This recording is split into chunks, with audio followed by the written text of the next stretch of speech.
শীতকালে অগ্রহায়ণ পৌষ এই দুটো মাসে আমাদের গ্রামে কলাই বড়ির উৎসব বলতে পারো। সো জমি থেকে কলাই যে মাত্রই মেরে নিয়ে ঘরে তুলে সেই মাত্রই শুরু হয়ে যায় কলাই বড়ির উৎসব। তবে সবার কলাই কিন্তু একই সঙ্গে ঘরে আসে না, কারোর আগে কারোর পরে। হপার বলে মেশিন আছে, সেই মেশিনই সবাই কলাই মারে, তাই একদিনে সবার মারা যায় না, কেউ আগে মারে কেউ পরে মারে। বেসিক্যালি যারা আগে কলাই মারে তাদের আগেই বড়ি দেওয়া হয়ে যায়। আমার মা আছে তো কি বলবো, তোর জোর লাগিয়ে দেয় বড়ি দেওয়ার জন্য, কিন্তু খাটুনিটা তো দেখতে হবে, প্রচুর খাটুনি হয়। তার ভয়েই কিন্তু বড়ি বানাতে মন চায় না, তবুও বানাতে হয় কারণ মা খুব পছন্দ করে। বড়ি বানাতে যেমন খাটুনি হয় তেমনি খেতেও কিন্তু সুন্দর।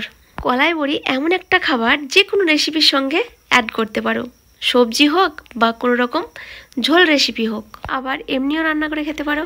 আগে যেভাবে বড়ি বানাতাম সেটাই তোমাদেরকে শেয়ার করি। প্রথমে কলাইগুলোকে আধ ভাঙ্গা করে নিতাম জাতাতে, তারপর সে কলাইগুলো সন্ধে রাত্রি জলে ভিজিয়ে রাখতাম সারা রাত ধরে। অলরেডি 2 ধামাতে জল তুলে রাখতাম।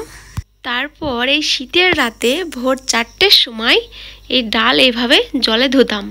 তারপর সকালবেলায় যখন ধোয়া কমপ্লিট হয়ে যেত তারপর টানা রোদ্রে শুকাতাম, তারপর শুকিয়ে যেত যখন তারপর জাতাতে পিষে নিতাম। তারপর সেই ময়দাগুলোকে ভালোভাবে যত্ন সহকারে ঢেকে রাখতাম। তারপর যেদিন মন চাইতো বিকেলবেলায় কুমড়োগুলো কুড়ে নিতাম, তারপর ভালোভাবে জল দিয়ে ধুতাম যেন টক ভাব না থাকে। সন্ধেবেলায় যখন ধোয়া কমপ্লিট হতো তারপর জলটাকে ভালোভাবে চিপে রেখে দিতাম। তারপর সকালবেলায় আবারও ভালোভাবে সেই কুমড়ো কুড়োটাকে ধুয়ে নিতাম। তারপর শুকনো আটার সঙ্গে সেই কুমড়ো মিশিয়ে ভালোভাবে সেই ময়দাটা সেনে নিয়ে বড়ি বসাতাম। অবশ্যই বড়ি কিন্তু আমি কখনোই বসাইনি, প্রত্যেকবার মাই বসাই। আমার কর্তব্য ছিল ময়দা সানা, ভালোভাবে ময়দাটা সেনে দিতাম, তারপর মা আবারও শান্ত সেনে বসাতো।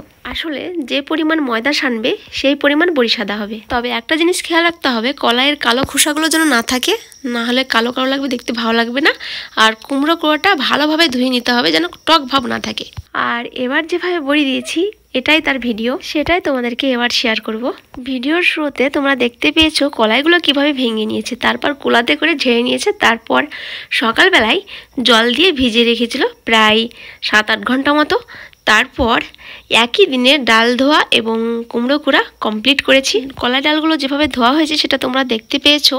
ধোয়ার পর আবারও নতুনভাবে জল দিয়ে ধুয়ে নেওয়া হয়েছে, তারপর কালো কালো কলাইয়ের খোসাগুলো বেছে নেওয়া হয়েছে। তারপর কুমড়ো কুড়াগুলো ধুয়ে নেওয়া হয়েছে, সেটা তোমাদেরকে শেয়ার করতে পারিনি, শেয়ার করতে গেলে অনেক বড় ভিডিও হয়ে যেত, সেই জন্য শেয়ার করতে পারিনি। বেশ ভালো করে ধুয়ে নেওয়া হয়েছে, যতক্ষণ পর্যন্ত টক ভাবটা না গিয়েছে ততক্ষণ পর্যন্ত ধোয়া হয়েছে। তারপর জল ঝরিয়ে রাখা হয়েছে এবং সেই রাতেই ডালগুলো মিক্সচার জারে পেস্ট করে নিয়েছি কাঁচাই। তারপর কলাই পেস্ট এবং কুমড়োর কুড় একসঙ্গে মা মিশিয়ে রেখেছিল। তারপর সকালবেলায় ভালোভাবে সেনে বড়ি বসিয়ে দিয়েছে। তারপর বড়ি 5 দিনে শুকিয়ে গেছে, দেখো কত সুন্দর হয়েছে, তাই না? বড়ি বসায় ওটাকে আমরা বানা বলি, বানাতে খুব ভালোভাবে বড়ি শুকাই। এবার তোমরা তোমাদের পছন্দ মতো বড়ি রেসিপি বানিয়ে খেতে পারো। কি সুন্দর হয়েছে না, একদম সে লেভেলের।